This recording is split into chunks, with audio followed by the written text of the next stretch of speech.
দুনিয়ার ভিতরে একটা মায়ের কষ্ট একমাত্র একটা বোন বুঝে।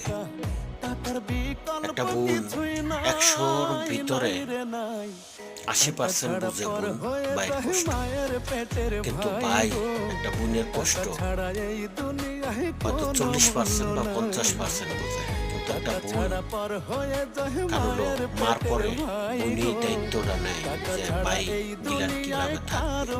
যতই পরে সংসার করে না কেন, চাপের ভিতরে থাকে না কেন, তাও তাদের মন গিলান সবসময় ভাইয়ের প্রতি কান্না করে যে আমার ভাই গিলান কি অবস্থা আছে।